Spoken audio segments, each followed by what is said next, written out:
We have to solve this initial value problem. This means that we haven't provided the initial conditions. So first, we are going to be solving this differential equation in the same way as we did before. We know that it is homogeneous because the right-hand side is equal to 0, and it is a Cauchy-Euler equation because the power of the variables is equal to the order of the derivatives. So we are going to be using the first solution, which we already know is y is equal to x power m. And for its first and second derivatives, we are going to be taking y prime is equal to m, or m minus 1, and m minus 1 x power m minus 2. We are going to be substituting these values in their respective positions. And just like we did before, I'll be completely ignoring x power m, and we will also be ignoring all of the variables from these coefficients, except the constant coefficients. So let's move on and write the auxiliary equation.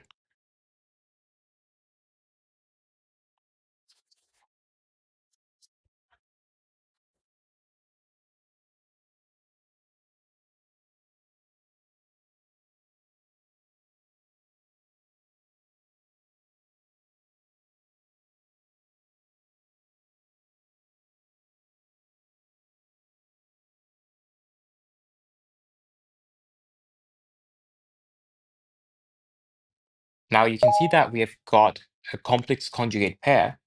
So the equation for the general solution will be the third case, which is going to be y equals to x power.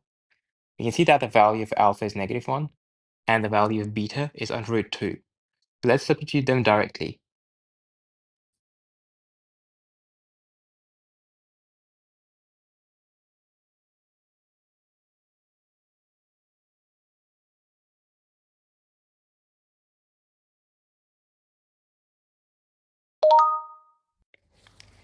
The initial conditions have been provided to us, and we also need to find its first derivative.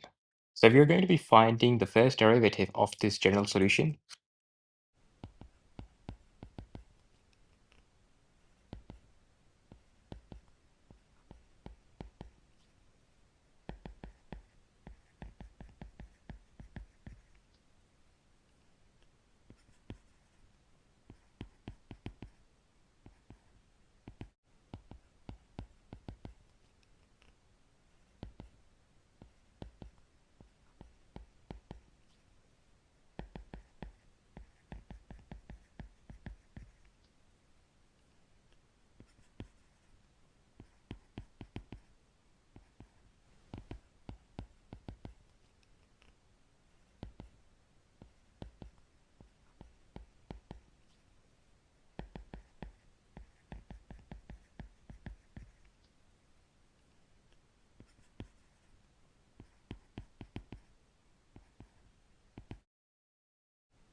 Now that we have found the general solution of the differential equation, we are going to be using the initial conditions that have been provided to us in the question.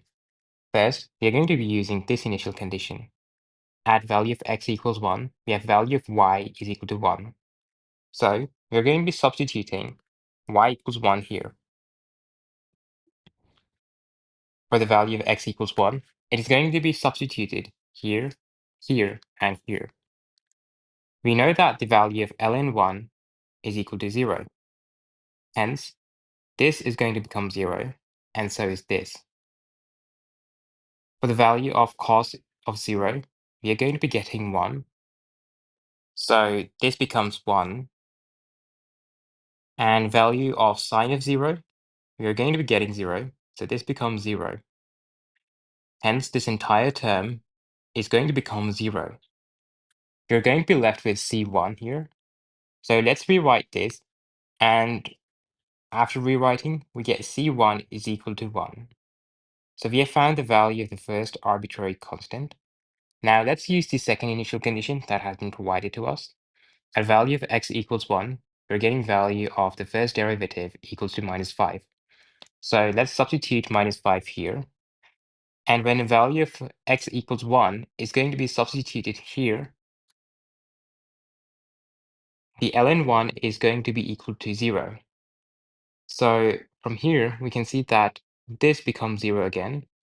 Hence, this entire term is going to become 0. Similarly, this ln1 is equal to 0. Hence, it becomes 0 here. This will be leading to this entire term becoming 0. You're going to be left with this and this term only. Now let's take a look at them. The value of ln1 equals 0 here. The cos of 0 is going to be equal to 1. And when we'll be substituting x equals 1 here, we'll be getting minus 1 here. So it will be equal to c1 times minus 1, and that will be equal to minus c1. Now, let's analyze this part.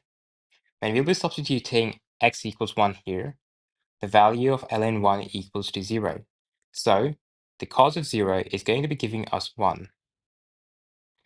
Then we will also be substituting x equals 1 here, which will only be leaving us with under root 2. And finally, when we'll be rewriting this entire expression here, after substituting the values, we'll be getting minus 5 is equal to minus c1. And we know that the value of c1 is 1 here. So it will be minus 1 here, plus under root 2 c2.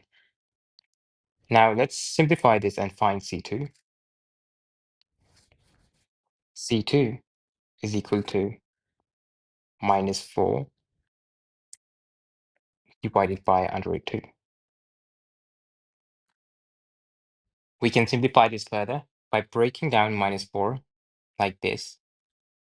Minus 2 times 2, which can further be broken down into under root 2 times under root 2 times 2.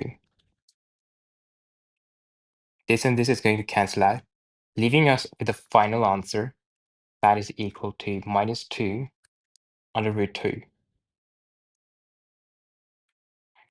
Now that we have found the value of c1 and c2, let's substitute it back into the general solution we have found, this one. And then we'll be writing our final answer like this.